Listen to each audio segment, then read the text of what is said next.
Welcome to another episode of Distory. My name is Kirk from Walrus Carp, and tonight we are on part 2 of our Alice in Wonderland, the attraction over in Disneyland episode. In the previous episode, we talked about concept, the book, the film, as well as the walkthrough attraction. But now we are stepping into the ideation and creation of the physical ride that we have today, before the refurbishments that happened in 83 and then in 2014. So right now we're looking at 1958 when the ride actually opens in Disneyland. With me, as always, is Kate, the oh-so-historical Cicerone. Kate, how you doing this evening? I had like 3 other lines, and I was like, you can't say that, you can't say that, and you can't say that. So, hi, Kate. Oh, thank you for that. I'm excited to dig into this particular section in this episode because we get to see how exactly they brought the movie to life in the attraction. And maybe some things that they shouldn't have done, but did anyway, and then things that changed later, which we'll get into in the next episode. But I'm very excited to see exactly how they translated the movie into the ride in this episode. So, where we left off in our last episode in this Alice series was we were talking about the original idea for the attraction, which was a walkthrough version where it was kind of like a fun house. They had mirrors, they had revolving containers that you walk through, they had a lot of mazes, they had a rotating platform under the dodo bird. So we were talking about all of these things, and some of those pieces of it do end up moving into this 1958 attraction. But let's kick it off with this. I have a description from, I think it was promotional materials for Alice in Wonderland and Fantasyland, and it called it an exciting new attraction in the happiest kingdom of them all. Travel down the rabbit hole to see Alice's thrilling dreams come to life. Through the oversized chamber and the upside-down room, visit the Mad Hatter and his wild tea party, the March Hare, Cheshire Cat, and White Rabbit. Experience the astounding adventures from this famous story. So, do we want to start with some of the concept art for this, Kirk? I don't have much concept art, but I do have, there's a colorized version of this as well, but I have this one. I'm sure you saw this one as well. Yeah. So, this is really interesting. This attraction was largely designed by Claude Coat since he had worked on the film, which we discussed as alongside Mary Blair and Ken Anderson and a few others. He joked that he said he went from 12-inch high format to 18 feet high. And one thing before you jump in, a big part of this, you got to remember Claude Coats was also ideations for Haunted Mansion, and through that researching was a fan even as a kid of going on spook houses in carnivals. Spook houses were, again, we had talked about the creations of dark rides, the pretzel system, which was on electrified rails.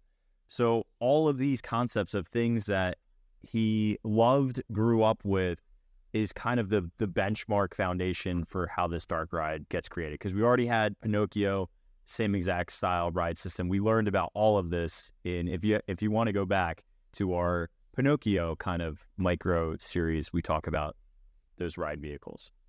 I also want to say about Claude Coats as a person, a lot of people kind of call him somebody who's kind of like a quiet person, who's very flexible and fun to work with because of that. I think Bob Gurr, I have a quote here from him. He said, "The attraction was not very understandable. It was a series of gags all done in April and May of 1958. It was a fascinating experience working with Claude because he was so flexible and he would come up with so many designs and plan view arrangements per hour. So he was a really hard worker. He was a little bit quiet. He was 6'6", so he was a tall guy. And so he got a lot of like ribbing for that. I have a picture of him standing next to all of the other Imagineers. He's the tallest one in this. I think they're at NASA in this doing some research, but he was a very, very tall gentleman. And when Walt Disney pulled up, I think in the stagecoach, he was riding this in the stagecoach, and Claude Coats wanted to get in, and Walt Disney said, "No, you'll ruin the scale," because he was so large. So he wouldn't let him get in. He was like a gentle giant, I think is how I like to think of Claude Coats. if you will. He really was very like a thoughtful person, but he wasn't afraid to stand up for what he believed in. And I really love that about him. There was, who was it? Marty Sklar? No, it was Kevin Rafferty was trying to present something to this like board of advisors to try to get this idea passed. And it was a good idea. I'm trying to remember what it was for, but he was trying to present this idea and he went in with Claude Coats next to him and he was presenting this idea and nobody listened to him. They were just like all ignoring him and like, you know, the equivalent of like being on their phones and like completely like, whatever, who is this guy? I don't want to give him the time of day. And Kevin was still pretty new at Imagineering at that point. So he was like, thank you for your time. And they left and like Claude like pulled him aside and he's like, no, you need to go back in there because your idea is really good and they need to listen to you. So you need to step up. So he like was not afraid to stand up for what he believed in. And so just to give you a little background about the person who designed this attraction, this is the kind of person he was. He stood up for what he believed in, but he was also a kind and flexible person, and almost everybody had good things to say about him when they worked with him. So yeah, I love that. Yeah. So that's Claude Coats. He was the main designer for the attraction. He also had help from Colin Campbell, Blaine Gibson, and Ken Anderson, and Bob Gurr, of course, for helping with the vehicles a little bit.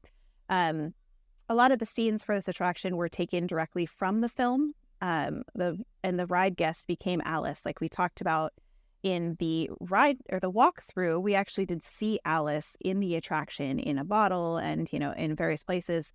But at this point, the ride guest became Alice. You are moving like Alice through these spaces was the idea. And do you want to show a picture of the housing where the building they ended up putting this? Yeah. Let me pull that back up.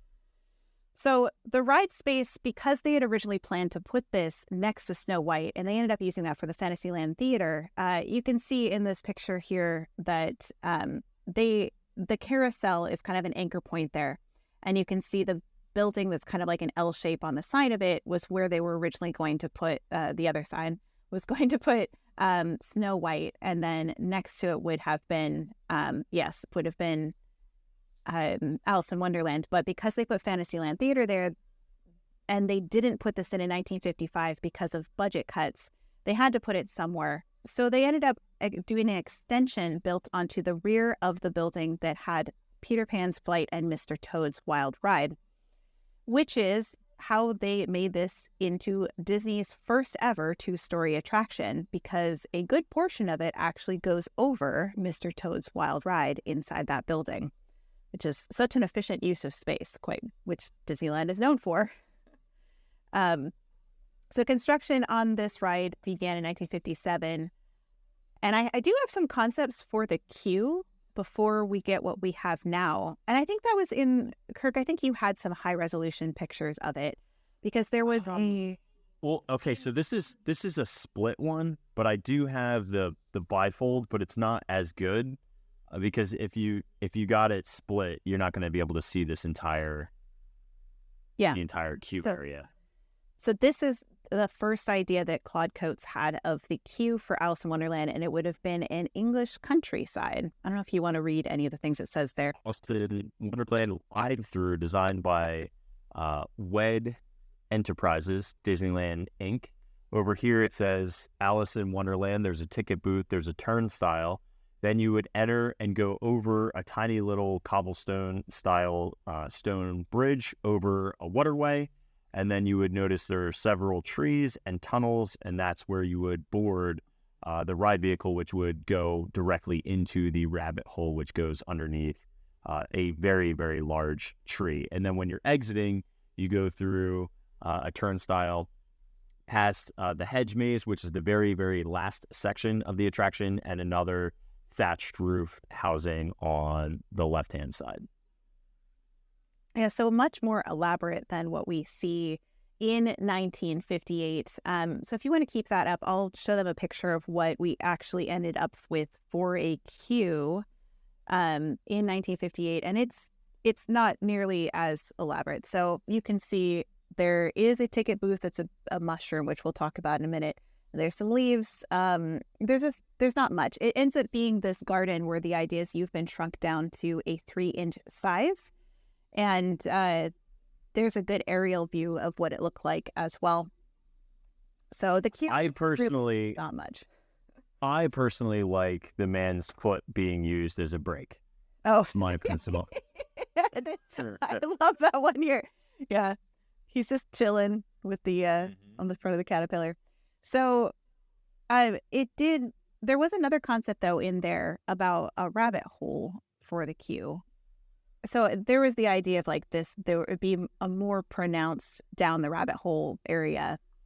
That was the theme of the area. Was not, there certainly is the rabbit hole in the queue area now, but it was a little bit more pronounced where you see the white rabbit and all these kinds of things. So that was one of the early concepts as well.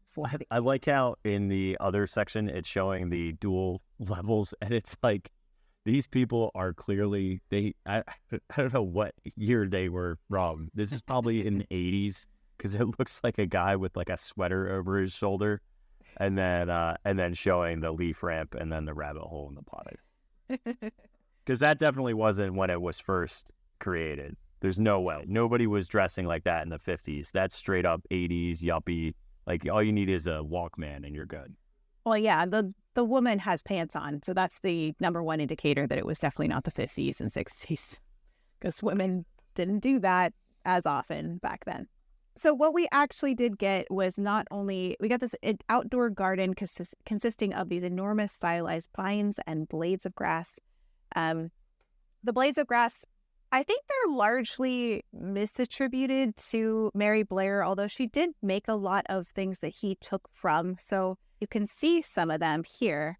This is one of Claude Coat's backgrounds, and you can see the stylized, like curvy leaves are in his background. So that was definitely a Claude Coat's invention, although I think he had inspiration from Mary Blair because they all kind of worked as a team on the film.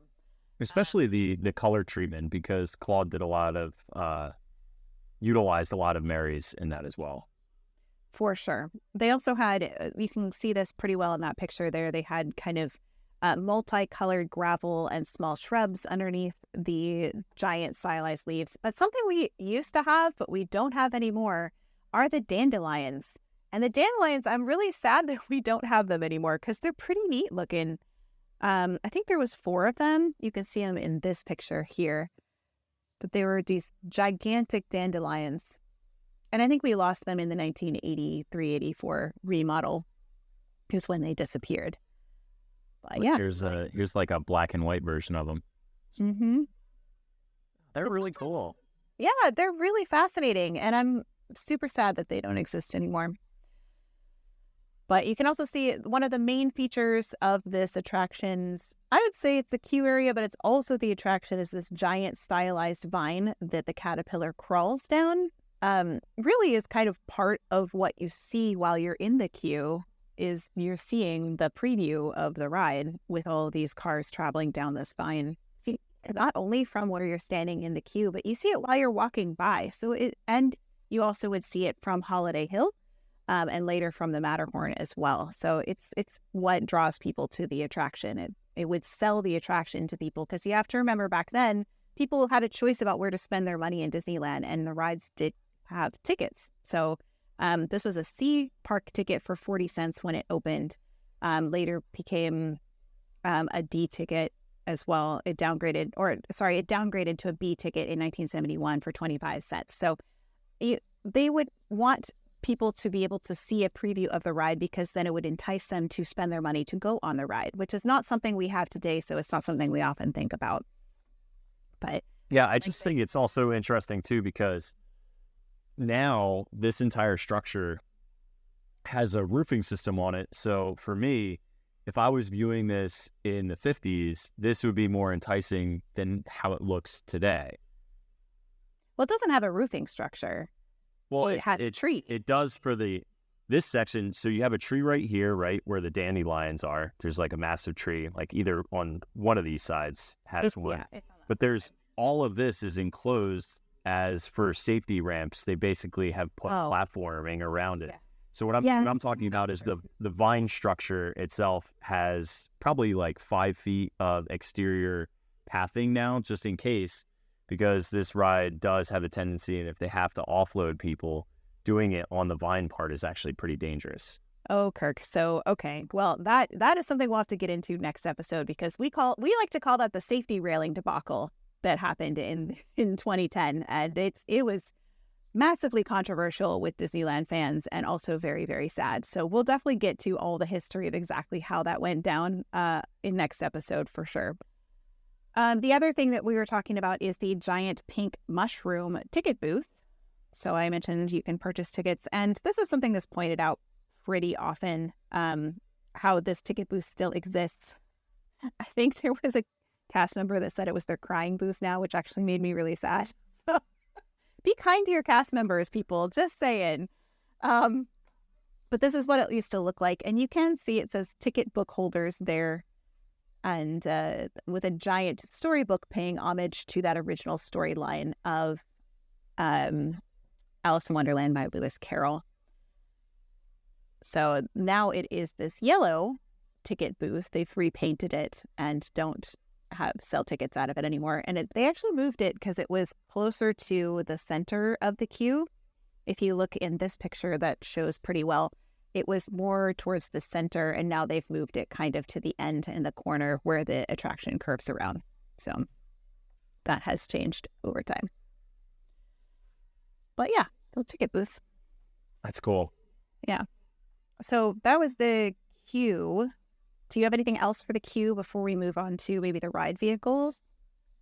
I do not have anything for the queue. It's pretty sparse. It's gravel. It's some fake plants. It's some actual plants. You get the ticket booth mushroom, and we are staring into the first section of the ride, but we haven't entered yet.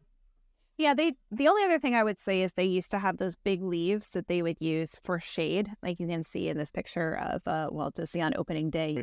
I have that video up. We will have to watch that once we actually get through the construction of this. But yes, my goodness, yes. Oh, it's a gem of a video for sure. Alrighty, so let's talk a little bit about the ride vehicles now. These vehicles, Claude Coats wanted to try to draw in as many pieces, touch points with the film as possible. So he originally had planned to make these cars into rectangular playing cars. Walt Disney looked at it and said, no, do a caterpillar. He was like, no, we're not doing that. So Coats designed a caterpillar. And the interesting part about this is that Disney Legal said, well, you got to file for a patent. And he's like, no, it's Walt Disney's idea. I didn't come up with a caterpillar. And they're like, you designed it, so you got to file the patent. So he did in May 8th of 1959, and it was issued in January 12th of 1960, which was 2 years after the ride was completed. But when he got the patent, he then sold it back to Disneyland Incorporated for $10. Because I think, and everybody's like, only $10? I was like, well, he didn't think it was his idea, so he was probably he was just like, just take this back. It's fine, you know. Do you want to talk about the ride vehicle? Yeah, I have. So after Claude Coats had designed the caterpillar-shaped ride vehicle, we get Blaine Gibson, who has been notable for so many of the sculptures, including when we talked a little bit about Pirates. He sculpted the actual ride vehicle themselves, the caterpillar. And when it was finished, there were 16 of these beautiful two-tone molded cars, each with the folded cross arms in the front. He's a very moody caterpillar when you look at him. And he's got that sneering kind of face. We talked about the original spook houses. These ride vehicles had to be extended because typical spook houses were only one bench seat. So meaning that you could only fit 2 or 3 guests max. So to double the occupancy of that, they decided to add a second row. But that leads to a couple of challenges, specifically mechanical. And for these vehicles, they're going to be the first ones to utilize additional space and foot brakes. If you're listening to this, Kate is showing a picture of one of the ride attendants with his foot on the caterpillar, so it stops when they're doing like a disembarking in the load section. But so we need to get some sort of ride system that we can utilize either Snow White or Mr. Toad or Pinocchio. in that same single rail electric system with block zones. But we end up getting Bob Gurr working under Roger Broggie talking about some of the mechanical aspects. I have a direct quote. Roger Broggie was the key shop mechanic that I worked for, and I was given the job of designing all the show action equipment and automatic doors in Alice. It was all done in April and May of 1958. We got the car frames with 1 horsepower motors, Spicer 44-2 rear ends with 38-to-1 gearing from Aero Development, but I had to adapt them to the style of the Caterpillar bodies. We made them a longer version than the standard ride vehicles so we could get 4 seats instead of 2. The track had a very simple block zone control system with 48 bolts in a guide rail, and the track was 764 linear feet long. The Alice ride always seemed to be slower than other dark rides at 4 feet per second because the heavier cars and also lowest gear ratio.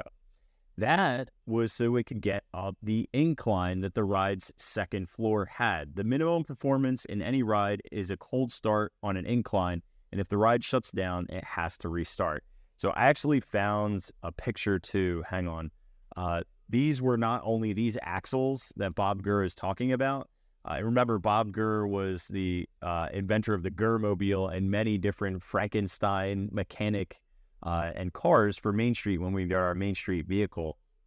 But the Dana 44 or the Spicer 44, it's the same exact thing. It's this rear axle assembly, which is going to give power to the back wheels so that it can push the drivetrain forward.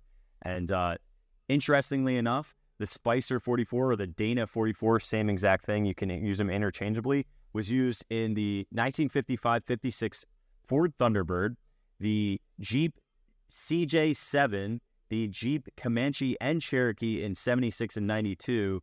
There's a lot of other Jeeps, but it was also used in the Cobra, the Dodge Viper, Chevy Blazers, and a Corvette. So when I look at those vehicles, they're just fancier Caterpillars. That's funny. Yeah. Oh my goodness. I am showing you guys some of those patents that Claude. Oh, that's cool. You filed. patent. Yeah, filed for as well. And my understanding as I read through this was they made the capacity with 2 rows versus, one with be able to fit 4 adults in it. They did that mainly because it was slower and it was slower moving. And so that would be increasing capacity.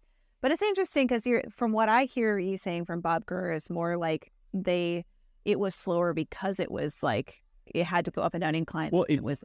Yeah, so think about the gear ratio, right? About the fact that they put it in the lowest gear so that it's the same thing like your parents teach you this if you come into like a snowy part of the world when you're driving, is you can put your car into a lower gear when you're driving because you get more grip, right? More grit. Like if you're in a higher gear, you're going to have less power to the wheels. The same thing can be said about our dark ride vehicle trying to get up that incline. So they purposely needed it to have that extra. But again, you're losing out at that 4 feet per second speed. Right. Which, I mean, nowadays, I don't know what they would end up doing. They'd probably end up making this a trackless, although I've never seen a trackless with an incline. So that would be interesting too. I don't know if they would do trackless with it going down the vine like that because it seems like it's too much of a risk. It would have to have some sort of safety bumpers on the side where it could. Yeah, I'm saying like if they were going to make this style of dark ride, because they really don't do it anymore. The only style of dark rides that they've been putting out, if you think about Mickey and Minnie's Runaway Railway, you think about in Tokyo Disneyland with Beauty and the Beast, like almost all of the new dark rides, they're all trackless.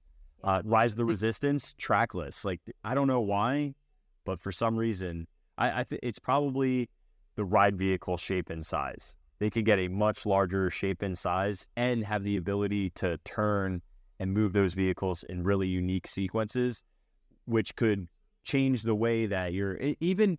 I mean, we've talked about this in the past. When you have a guided rail system, you control the optics of where the ride vehicle and where your audience is looking, where in trackless, you do that, but you need more of a 360 approach to each and every set piece that you design, you know? Yeah.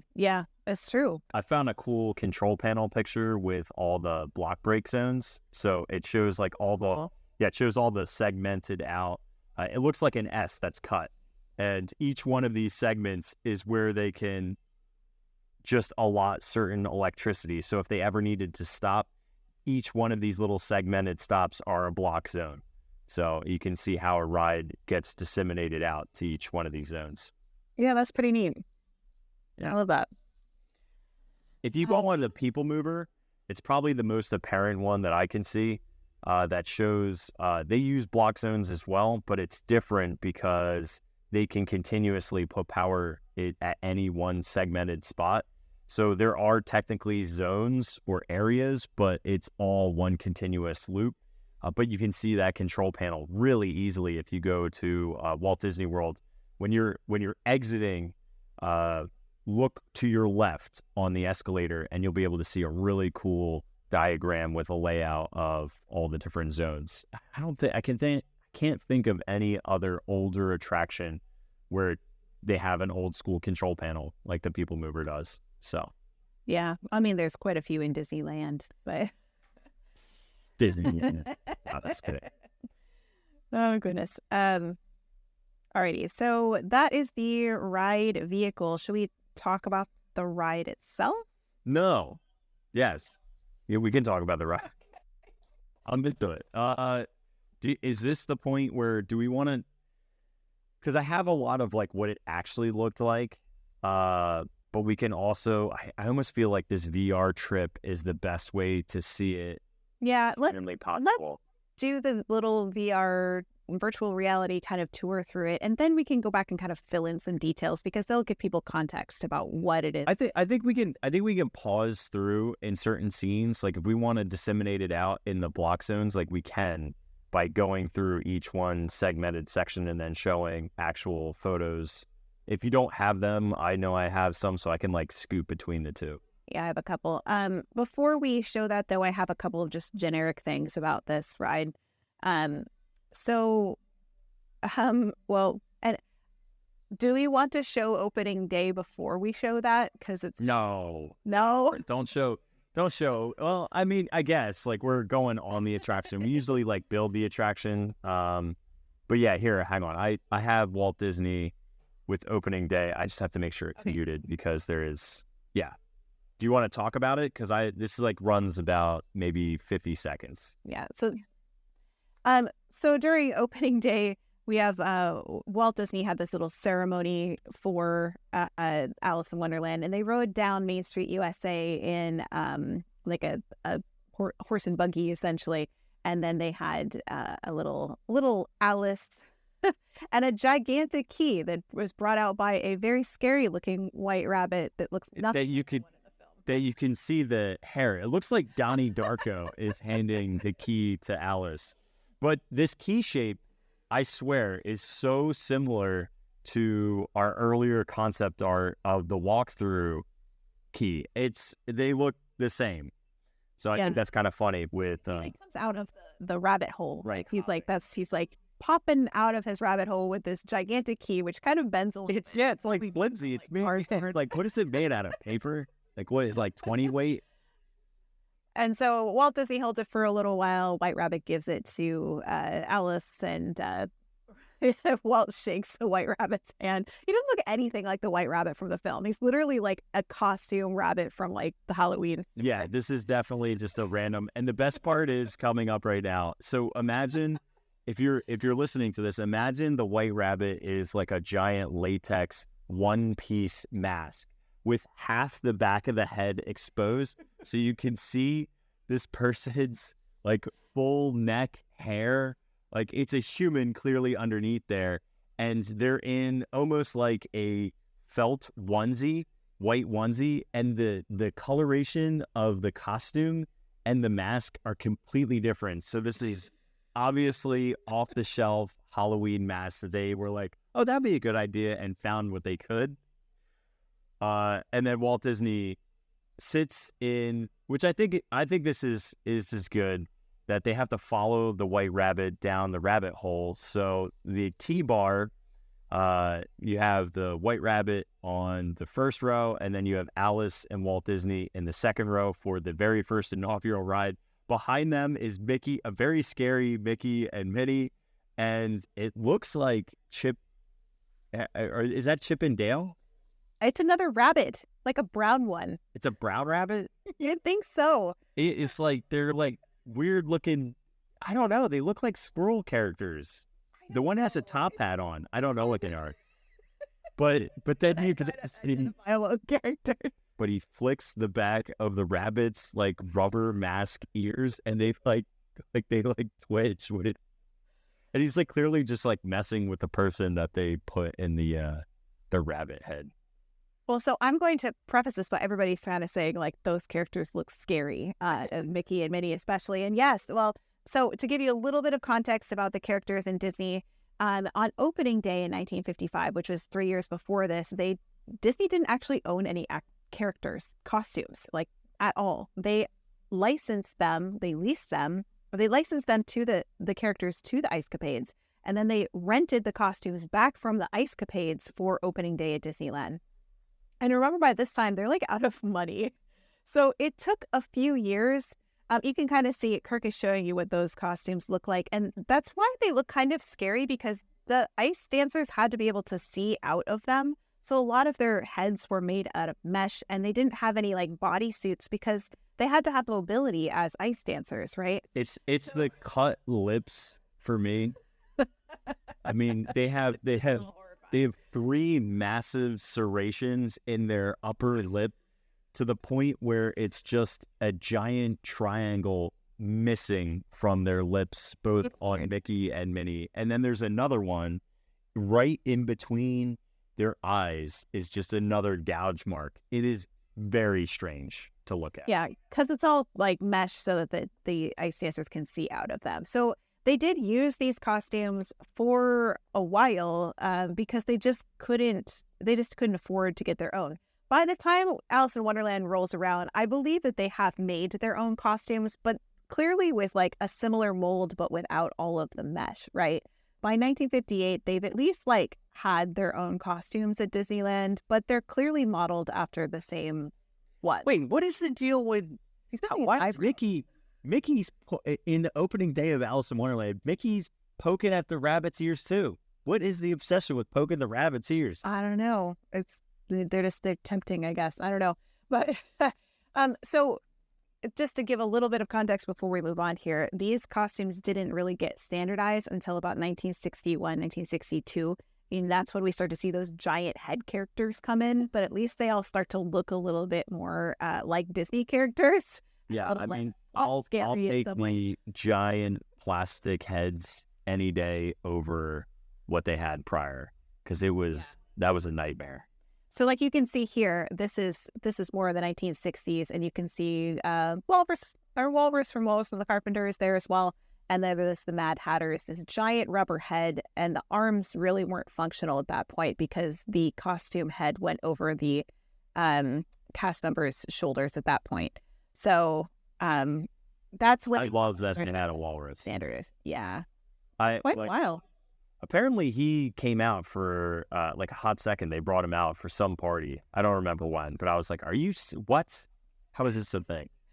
I think it should be a life goal for you to get a photo with the walrus at some point. So I already got Lotso. I know Disneyland Paris, you have a good shot at seeing the Cheshire Cat because he's out and about quite a bit as a costume character. So Cheshire Cat's like up there as like one of them. Walrus is, I feel, impossible unless I get into an archive and get in the suit myself. You never know. Like Merlin showed back up in Disneyland's latest parades. What's dancing something crazy up in there. I don't know what he's doing. Wild. He's getting down. He's certainly wild. All right.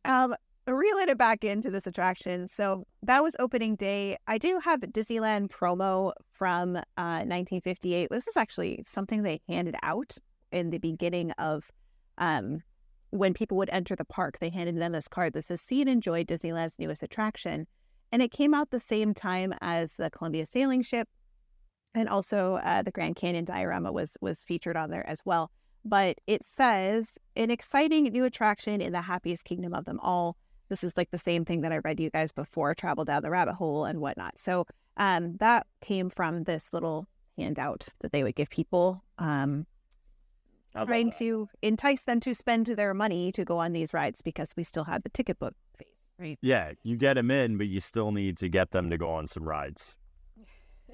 I want to note, before we kind of get into the actual physical attraction of the 1958 version, that the Queen of Hearts is not in this original show anywhere, like at all. And so that's why Claude Coates was going to make the vehicle into playing cards to kind of tie back in that part of the story. But because the playing cards never happened, we never got really that tie-in with the Queen of Hearts. And so Walt said Alice in Wonderland let the visitor share the nonsensical experiences of Lewis Carroll's bewitched heroine. Entrance is through the storied rabbit hole, which leads to the upside down room and the oversized chamber, after which you pass through the Tulgey Woods and meet the Cheshire Cat, the Mad Hatter's Tea Party, through a maze of cards and into the fearsome presence of the Red Queen, who threatens to roll someone's head with every breath. So this quote was so interesting to me, because I was like, wait a minute. He's saying you're going through the maze of cards and into the fearsome presence of the Red Queen. Do that. Why did he say this in the quote? Well, if you look back at that concept art that you pulled up, that you said you had kind of a colorized version, I think the Red Queen was very much planned to be here, because you can see her with the cards there right after the Mad Tea Party. There was going to be the Red Queen and the cards before you exited the building. And somewhere along the way in this attraction, not only do we never get this caterpillar, I don't think in that original version, but we don't get these Red Queen and the cards at all. So really interesting transformation. Just I wanted you guys to note that before we kind of get into the nitty gritty. Yeah. So here's going to be the scenes that we go through, as there's about nine major scenes. Outside/loading area, which we've talked extensively. 2 is a dark rabbit hole. 3 will be the upside down room. 4 will be the Cheshire Cat into the keyhole door. 5 will be the Flowers and Golden Afternoon segment. 6, the Tulgey Wood. 7, the Mad Tea Party. 8, Explosions and Signs. And then 9, the doors to the outside. Yeah. And throughout the attraction, you would hear the actual voice of Catherine Beaumont, which is the child actor who did the live reference footage, and then the voice of Alice in Wonderland. And you can see her here holding a sweet little kitten in front of Mary Blair's concept art. And also you can see right behind her is from, I think that was the last episode that we did. There is the Walrus and the Carpenter model sheet down there. Yeah. Mm-hmm.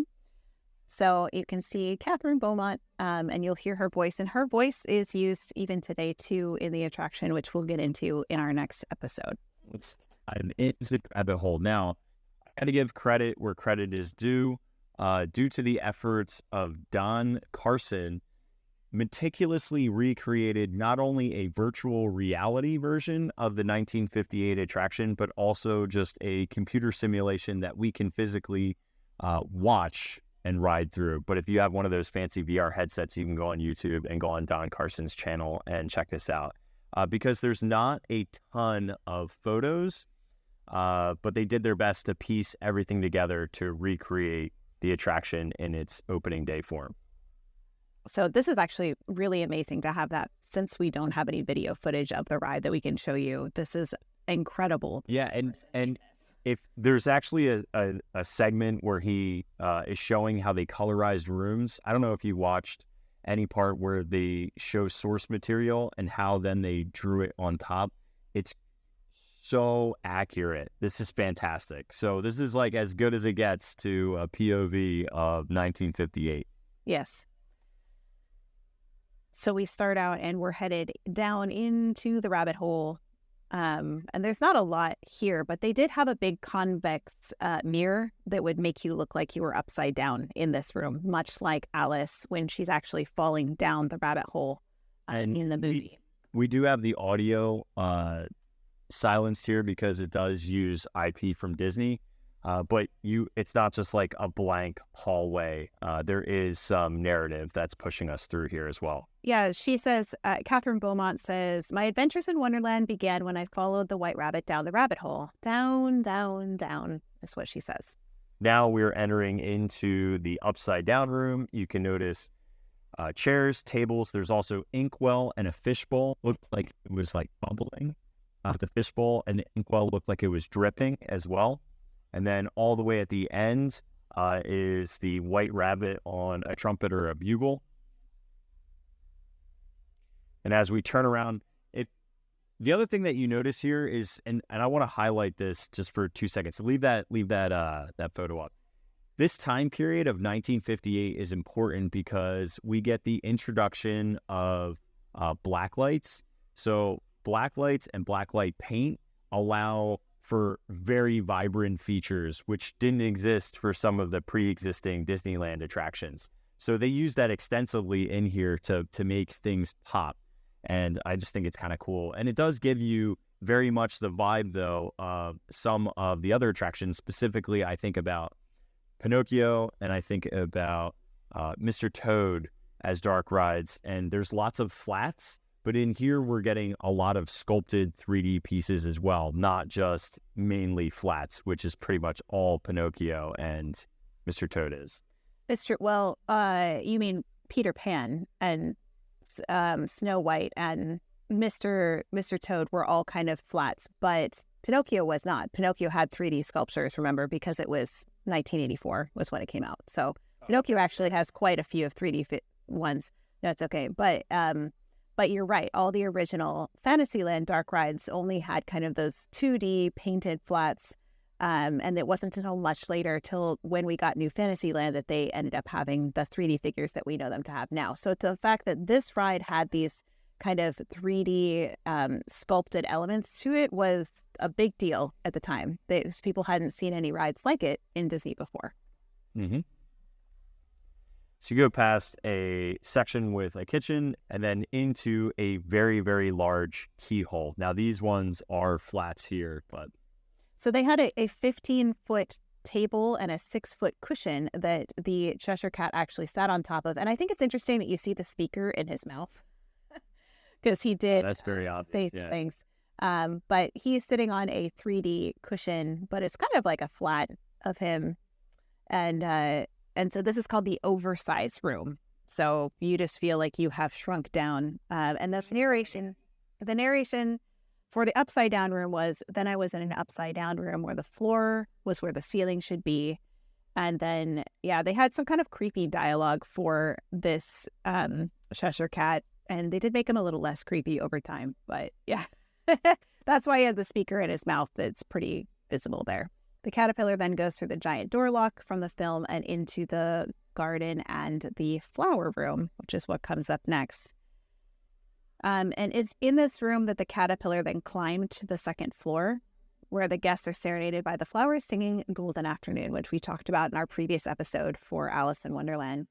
And at the top of the incline, where you can see there, the dandy lion popped up with a roar as well. So there was some very basic animation. It was more like, if you think like pneumatic, like the Jungle Cruise was originally, it wasn't audio animatronics. That didn't come in until 1963. We're in 1958. So they didn't have audio animatronics yet. They just had some very simple pneumatic kind of like move back and forth kind of animation with some of these structures inside Alice in Wonderland. And you can definitely see that the paint colors are not quite as vibrant as you would see today. But they did try to capture the spirit of the film and some of the look of the film, because again, it's Claude Coats who worked on the film, as well as Ken Anderson. There's a couple people that worked on the ride, the attraction, that also worked on the film. So they tried to stay as close to it as possible. Okay, I found my Bob Gurr quote. So he remembers creating the mechanical workings for the Alice ride show action equipment. So these are like the moving parts specifically of this Golden Afternoon garden. In those days, we called them gags. There were many pieces of equipment, and all of them were single action pneumatics. Something went up and down or out and back. Very simple kind of gags. And in the flower garden, we had these wild flowers waving. I first used aluminum rods with the flowers attached to the top in some rubber mounts. We had electric motors with little connecting rods that would connect to an eccentric, and all the flowers would move at a certain frequency. By the time we had tested and running, more and more of the flowers broke and fell down. I learned that the fatigue life of aluminum. I got some fiberglass fishing rods and replaced the aluminum. In the woods, we had a bird cage bird and a pop-up character accordion bird. It was on a pneumatic cylinder that popped the bird up and down. We wanted to have the vehicle trigger that action, so we got some rubber and we used them as activating mechanisms. So you straight up are running in the Caterpillar, running over those hoses, and they would actually operate the air cylinders so that it looked like the cars hit them, but were actually opened just before the cars hit them. So they used them for the doors as well. So you would literally go over these hoses and it would feel like you hit them, but really you were activating the opening. And then even the Mad Hatter and March Hare were pop-ups. They were very similar. You just hit the air and got 100% flow to the Skinner valves and Carter cylinders. They would just go up and the valve would shut and they'd come back down. And I remember Roger Broby Jr. was responsible for installation of all of the mechanicals here in Alice. Oh, that's fascinating. Yeah. That's so interesting. I know with I wonder if they had found that they had a lot of problems with Mr. Toad. The doors, they couldn't get the timing of them quite right, so the cars would crash into them quite. Basically the pistons that were opening them were not strong enough to do it fast enough, so the cars would just like slam right into the doors. What they did was they put like 2 of those pistons on it, and then it became too powerful, and the doors would like slam open, and then it would like damage things. So like they had a really hard time with the timing of the doors, getting it right with the cars. So I think that maybe they learned a few things with all of those dark rides that happened in 1955, and then they adapted new technology for Alice in Wonderland so that the doors would have better timing. Well, if you think about it, right, every single time that the doors open, it's completely independent, right? There's no sequencing or timing needed. It's the ride vehicle has to go over it, and therefore the ride vehicle is always going to go over it. Again, the beauty of early Disney Imagineers. Aluminum rods break, go get fiberglass fishing poles. Yeah. How do we time the doors? Go get the gas station hoses. Well, and I did a post fairly recently about how they didn't have enough pieces to make the Carousel of Progress models, the women that were in the model shop. And so her dad, I think it was Leota Toombs' dad, brought in a bag of like old earrings, and like they took out all the pieces of the metal from the earrings and they used that to make a lot of the original model for the Carousel of Progress. And so Walt Disney always said it was made on earrings because they use it. And all like the secretaries in the office like brought them pieces and stuff because like they didn't have any supplies. They had like paper and cardboard and glue and paint, but they didn't have any like metal pieces. Like, where are you going to get that from? So such an ingenious way of using what you've got to get the job done and upcycle. So, alrighty. So we went into the flowers. Now we're headed into what, the Tulgey Wood? So this is the largest and darkest part of the attraction. But you can see we're still in the flowers here, and we're going up that incline, headed up onto the second story above Mr. Toad's Wild Ride. So now we're headed into the Tulgey Wood, and they had a lot of the flat 2-dimensional scenery characters, but they also had quite a few here that were those 3D characters as well, including the horned birds, umbrella bird, a birdcage bird, an accordion owl. There's the birdcage bird there. But again, those characters all had that simple movement similar to the Jungle Cruise, where it's just a pneumatic single motion movement. Do you want to talk about where we're headed next? Sure. And it's great. Very merry birthday to you. I love the giant teacups as well. You know, it's like giant teacups. You get the March Hare. Again, these are flats, but you get, and hang on. There was one thing I found about why the flats are more effective when they use blacklight. Let me see if I can find that again. So in 1958, the ride sequence benefited from that ultraviolet blacklights because it wasn't really used at all in any of the 1955 ones. So it allowed them to, in most scenes, assemble layers of flats painted on that glow in the gloom, and that kind of gave them more of a dimension to them, right? So even though that they were flats, they painted certain sections differently with that photoreactive ultralight paint, which helped.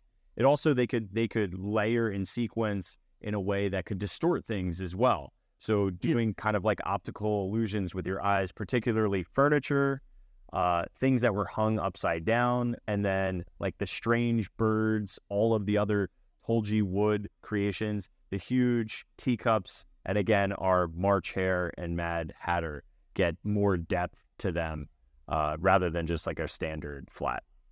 Right. I think I have What were you going to say? a good picture of it too. Oh, I was just saying something to note about this section is that you're physically on the tea table, like you're driving down it on the Caterpillar or running on the tea table, if you will. And so yeah, but that's what Alice does in the film. You know what I mean? Yeah. So you're not like sitting next to it. You're physically on the tea table. And so they have like teacups that kind of move out of the way and adjust for you going by. And they also, a lot of the Mad Hatter, the March Hare would just kind of, they had some simple animation. They got a little bit more in 1960. This like pouring tea effect, that wasn't in the original version in 1958. That came in 1960 where they just made a couple of adjustments, trying to make the characters look less scary. So if you see the one that Kirk has there is more of the later version, but you can see this is the earlier version of the March Hare and then the Mad. So he looks a little happier in the 1960s version versus what it is now. And so Kirk has the like 3D model, but this is the actual attraction. Here is what this looked like. Let me pull it back for you. And this is a really ingenious way to pretend that liquid is flowing. It's literally like a drill bit. So think of how a drill bit looks, and they just made the liquid in the same sequence of a twisted spiral. So as the spiral twists just like this Sharpie pen, you can see it's actually rotating around, but this gives it the effect that it's cascading down into the teacup. Yeah.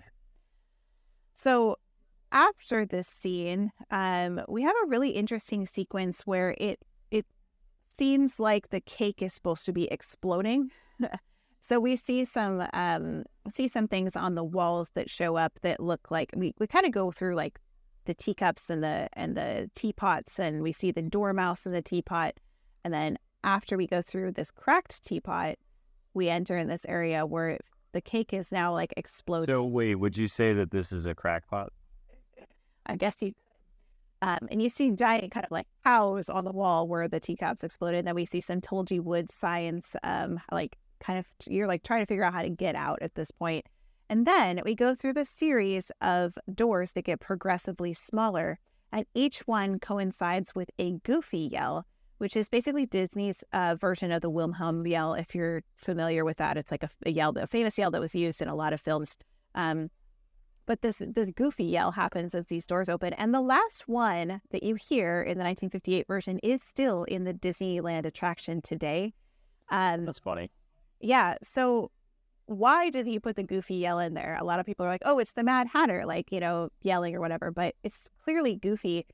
And Claude Coat's son, Alan Coat, said that his dad added the yell basically just for fun. He said Dad wanted the guests to exit the ride smiling, so he added a funny Goofy yell from the Goofy cartoons at each smaller door.